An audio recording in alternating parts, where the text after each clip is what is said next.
ጁምዓ ሲሆን ሼክ በድሩ ነጭ በነጭ ለብሰው ሶላት መስገጃቸውን ይዘው መላጣ ራሳቸው ላይ ቆባቸውን አድርገው ወደ መስጂድ ሲሄዱ እናያቸው ነበር። ሽቷቸው ገና ከቤታቸው ሲወጡ ጠረናቸው ጉሊት ሰፈራችንን ያውዳታል። ወፍጮ ቤትና ጋራዥ አላቸው። ደሞ በሀብታቸው ልክ ሲሰጡ አያድርስም። የእሳቸውን ሳንቲም ከሙስሊሙም ከክርስቲያኑም ያልቀመሰ የለም። ታዲያ አንድ ቀን ሰፈራችን ውስጥ ባረቄ ነጋጅነቷ የምትታወቀው ፍርኑስ እሳቸው ወደ መስጂድ ሲሄዱ እሷ ደሞ በሯ ላይ ቁጭ ብላ ስታለቅስ ተገናኙ። ፍርኑስ ካረቄ ነጋጅነቷ በላይ ሴተኛ አዳሪም ስለሆነች የሰፈሩ ሴት ይጠላታል። ደሞ ኤችአይቪ ያለባት እያሉም ያሰሩባታል። ከሰፈሩ ዝቅ ብለው የሚያናግሯት ሼህ በድሩ ብቻ ናቸው። አንዳንዴም የሆነች ነገር ሸጎጥ አርገውላት ላመል ትንሽ መክረዋት ይሄዳሉ። ዛሬ ደግሞ በሯ ላይ ተቀምጣ ስታለቅስ ቢዋት ወደሷ ቀረብ ብለው ምን ነው ፍርኑሴ ምን ነካሽ አሏት። አይ ጋሼዋ ደከመኝ አሁንስ አለች ሳግ እንቅንቅ እያደረጋት። ምኑ ፍርኑሴ ብለው ጠየቋት። መኖሩኗ የጠመኩት ጠላ ይሄው ሳይጠጣ ሳምንቱ አረቄውም እንድች አልተነካ ለልጆቹስ ከሆቴል ለምኜ ምግባቸውን አበላል። ግን ደግሞ ወሬዋን ሳትጨርስ ዝም አለች። ግን ምን ፈርኑሴ ኪዳነ ምሕረት መድረሷ ነው ጋሼዋ። እንግዲህ እሷን በመህሯ ምግብ በትራፊ እንጀራ ልዘክራት ነው። ቃል አለኝ ቀኗን ዝንፍላል አደርገ ዘንድሮስ ከበደኝ አለች። አሁንም ንፍጧን ለማውጣት ካፍንጫዋ እየታገለች። እንግዲህ አላህ ይርዳሽ ፍርኑሴ፣ ሰዓቱ ረፈደ ብለው ሼህ በድሩ ጥሏት ሄዱ። ድሮ እንኳን አልቅሳ ሳትጠይቃቸው የሚሰጧት ዛሬ ዝም ብለዋት ሲሄዱ ጭራሽ እየየዋን አቀለጠችው። የኪዳነ ምሕረት ነገር ብቻ ሳይሆን ድህነቷን ታወሳት መሰል እየተነጫነጨች ወደ ቤቷ እንደገባች ግን በሯ ተቆሰቆሰ። ንዴት ላይ ስለነበረች ምን ፈለጋችሁ አለች በሯ ስር ያለውን ስስ መጋረጃ እየገለጠች። አወጣጧ ከፊቷ የቆመውን ሰው በጥፊ ለመማታት ቢመስልም እንደወጣች ግን በድንጋጤ ክርር ብላ ቆማ ቀረች። ከዚህ በፊት አይታቸው የማታውቅ 3 ሰዎች ከፊቷ ቆመው 3 ማዳበሪያ ዱቄት፣ 2 ትልልቅ ዘይት፣ 1 በግ፣ ሽንኩርትና ሌሎችን ጨምሮ በሯ ላይ የተደረደረውን አየች። ለማጤን ብትሞክርም ግራ ገባት። እናንተ ማናችሁ አለች ሰከን ብላ 3ቱንም እያየች። ከ3ቱ ወጣቶች አንዱም ፈጠን ብሎ የሼህ በድሩ ሰራተኞች ነን፣ ችግርሽን ሰምቼ ያለፍኩት ቆሜ ባወራሽ ሶላት ሰዓት እንዳያልፍብኝ ነው ብለውሻል ብለዋት ሄዱ። ፍርኑስ ደስታዋን መቋቋም አቅቷት አንዴ ወደ ቤት ሲላት ወደ ውጭ እያየች በደስታ ስትፈነጥዝ ሼህ በድሩ ድንገት በሯ ላይ ከተፍ አሉ። ሲስቁ ጥርሳቸው ዘርዘር ያለ ስለሆነ መልሰው ያስቃሉ። ፍርኑሴም ፈገግ እያለች ጋሼዋ አልበዛም ብላ አወራቻቸው። ይሄ ለመርየም ትንሽ ነው፣ እኔም መርየምን ወዳታለሁ። አንቺ ደግሞ የዋህ ነሽ። አንቺ ተቸግረሽ ማየትም አልወድም። እኔም ሴት ልጅ አለችኝ። ሃይማኖታችን ፍጹም ቢለያይም ፈጣሪ ግን በሰብአዊነት ውስጥ አለ። ያንቺ ፈገግታ ለኔ ደግሞ በረካ ነው። ይልቅ ይህንን መጠጥ መሸጥ ሐራም ነው። ባይሆን ቡና ሻይ ብታፈይ እኛም እንጠጣለን፣ ፈጣሪም አያዝንብሽም። ነገ የኔ ጁምዓ ነው፣ ያንቺ ደግሞ መርያም ናት።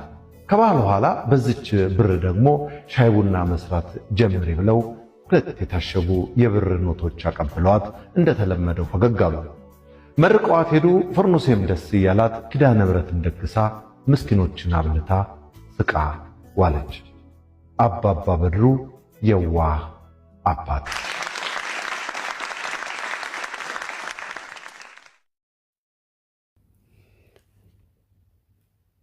አሰላሙ አለይኩም ወራህመቱላሂ ወበረካቱ። ውድና የተከበራችሁ ፎዚያ ዩቲዩብ ተከታታይ በሙሉ እንዴት ናችሁ? ከኔ ጋር ደህና ነኝ አልሐምዱሊላህ። ሁሉ ሰላም፣ ሁሉ መልካም።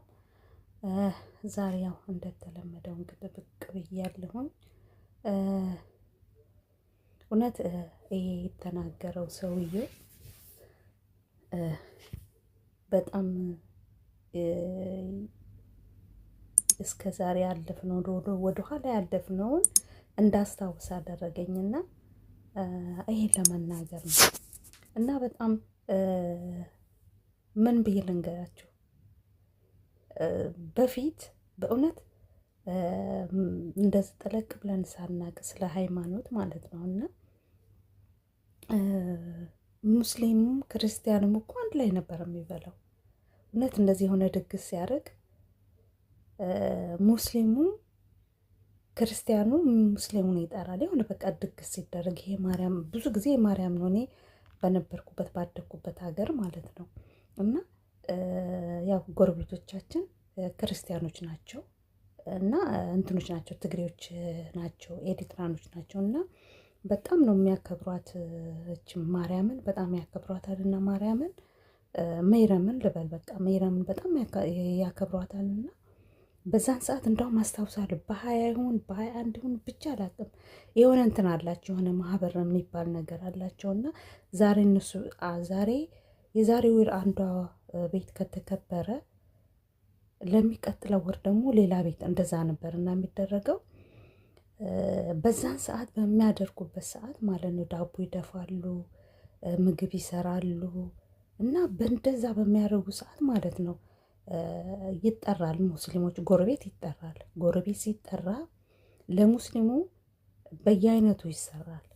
ያው ለነሱ ጾም ካልሆነ ጾም ከሆነ አንድ አይነት ነው፣ ያው አንድ አይነት ነው የሚቀርበው ማለት ነው። ግን ጾም ከሌለ ለነሱ ስጋ ካረዱ ለሙስሊሙ ለብቻ የጾም ምግብ በየአይነቱ ይሰሩ ነበር እና እንበላ ነበር። እኔ ራሴ በላ ነበር። ግን አሁን ያው ብባል ግን አሁን አልበላም። የዛን ሰዓት ሙስሊም ነኝ። አዎ፣ ግን እንደዚህ ይሄኛው ይሄ ነገር መጥፎ ነው ይሄ ነገር መጥፎ ነው የሚባለውን አላቅም ነበር እና ያንን ትዝ አለኝ። እውነት በዛን ሰዓት የነበረ ፍቅር፣ በዛን ሰዓት የነበረ በቃ ሁሉ ነገር እኮ ደስ ይል ነበር በዛን ሰዓት። እና አሁን ያለንበት ታይም እና የድሮ ታይም አንድ አይደለም። እኔ ምን እንደተመኘው ታውቃላችሁ? ምን ነው የድሮ ታይም በተመለሰ ብዬ አሰብኩኝ እኔ ይሄን ነገር ስሰማ ማለት ነው። እና ብቻ የድሮ በፊት ያለፈ ወደኋላ ቢመለስ ብዬ ተመኘው በእኔ በኩል። እናንተስ ምን ታስባላችሁ ይሄን ነገር ስትሰሙ? እርግጥ በአሁን ላይ ግን ይሄን ነገር አሁን ስንሰማ ለምን እንደዚህ ያደርጋል በድሮ ብለን እንትንላለን። እና ይሄ ሰውዬ ወደኋላ ተመልሰን እንድናስብ ነው ያደረገን። እና እውነት አብሮ መብላት አብሮ መጠጣት እኮ ቀላል ነገር አይደለም ለሰው እኮ በፊት የነበረ እውነት እንትን አሁን በአሁን ሰዓት ማለት ነው። እኔ እውነቱን ነው የምናገር። በአሁን ሰዓት ለምሳሌ ዘካ አሁን በፊት ለክርስቲያንም ለሌለውም ይሰጥ ነበር። እኔ ግን በአሁን ሰዓት ግን የሚሰጡ አይመስለኝም በራሴ በኩል ማለት ነው። ግን ይሄ ሁሉ የሆነው ምንድን ነው? እኛ በዛን ሰዓት ሃይማኖታችንን ጠለቅ ብለን ሙስሊም ነን፣ ግን ትምህርቱ የለንም ነበር፣ እውቀቱም የለንም ነበረ። እና አሁን እውቀቱ ስላለን እውቀቱ ስለገባን ይሄ ነገር ሐራም ነው ይሄ ነገር ሐላል ነው ብለን እንትን እንላለን። እና በጣም እኔ እንጃ ብቻ አላቅም። እኔ በራሴ በኩል እኔ በጣም ነው ውስጤን ያነካው። በቃ እኔ በነበርኩበት ሰፈር ላይ እንደዛ አይነት ነገር ስለነበረ ነው። እና በጣም ደስ ይል ነበረ። እኔ እውነት ያ ፍቅር በመጣ ብዬ አሰብኩኝ። ያ ማንነታችን በመጣ ያ ማንነታችን እኮ ስለሌለ ነው እኮ አሁን እኮ እርስ በራሳችን መበላላት የጀመርነው፣ እርስ በራሳችን መተነኳኮር የጀመረው። በአሁን ሰዓት እኮ የሚያከብር የለም። ትንሹ ትልቅን አያከብርም። ማን ነው አሁን ታክሲ ላይ በቃ ታክሲ ላይ እንኳ በቀላሉ እንኳ ታክሲ ላይ እንኳ ተውት፣ በቀላሉ ነፍሰ ጡር ታክሲ ላይ ቁማ ስናይ እኮ ብርግ ብለን እኛ የምናስቀምጥ ነበር። ግን በአሁኑ ሰዓት ግን እንደዚህ የሚያደርግ ሰው አለ ብዬ እኔ አላስብም። የለም እያየን ነው። እና እውነት የድሮ ማንነታችን ይመለስ ብዬ አሰብኩኝ። እርግጥ አንቺ ምን ነካሽ? ይሄ ነገር እኮ ሽርክ ነው የሆነ ልትሉን ትችላላችሁ። አይደለም፣ ራሴ እንድትፈትሽ ነው ያደረገኝ። እኔ እውነት ራሴ እንድፈትሽ ነው ያደረገኝ። አሁን እኮ እዛ ዓለሙ ላይ እኮ እዛ አረብ ሀገር እኮ ስንመጣ የተወሰነ ጊዜ በዓል በሚሆን ሰዓት እንኳን አደረሳችሁ እንባባል ነበረ። አሁን እኮ እንኳን አደረሳችሁ የሚባባል የለም። አሁን በቃ እርስ በራስ በቃ አለ አይደለ? ለምን ያው እኛ ሙስሊሞች እንኳን ክርስቲያኖችን እንኳን አደረሳችሁ ማለት ሐራም ነው ስለተባለ ሳይሆን ትክክለኛውን ነው። ግን እኛም ደግሞ አንልም ብለን ስንል እናንተ ካላላችሁንማ እኛ አንልም እያሉ እኮ ጓደኞቻችን፣ ብዙዎች ጓደኞቻችን ርቀውናል በዚህ ምክንያት። እና እውነት ብቻ አላቅም፣ እኔ እንጃ። እኔ እውነት ያን የበፊት ዘመን እናፈኩ ብዬ አሰብኩኝ። እናንተስ ምን ትላላችሁ? እስቲ በኮሜንት አስቀምጡ። እናንተ ምነካች ሴትዮ ምነካት ልትሉኝ ትችላላችሁ። እና እኔንም ደግሞ አበረታቱን፣ ላይክ ሰብስክራይብ እያደረጋችሁ አበረታቱኝ ወገኖቼ። ሌላ ምንም አይደለም። እንግዲህ እኔ መሰለኝን ተናገርኩኝ። እርግጥ እኔ እንደዚህ ካሜራ ላይ ወጥቼ መናገር ስለምፈራ ነው እና አፌ እየያዛል ያሰብኩት ነገር ስለሚጠፋ ነው። እና ብዙ ማለት ይቻላል በዚህ ነገር ላይ በጣም ብዙ ማለት ይቻላል። እና ብቻ እኔን ላይክ ሰብስክራይብ አድርጉ። ለምታበረታቱኝ አመሰግናለሁኝ። አሁንም አበረታቱኝ፣ አሳድጉኝ። እንደው ተውት በቀላሉ እንደው 2000 ብታስገቡኝ ምን አለበት? እንዲህ አመት ከሆነ ከከፈትኩኝ እኔ በቃ ሰብስክራይቡን አሳድጉኝ። እኔ ሰብስክራይብ ሰዓቱ ቀስ ብሎ ይሞላል፣ አልቸኩልም። ግን ሰብስክራይብ አድርጉኝ። እውነት ስወዳችሁ ማሪዎቼ፣ ምርጦቼ ሰብስክራይብ አድርጉኝ። እወዳችኋለሁኝ። ይሄን ለማለት ነው ዛሬ እንግዲህ ብቅ ያልኩት።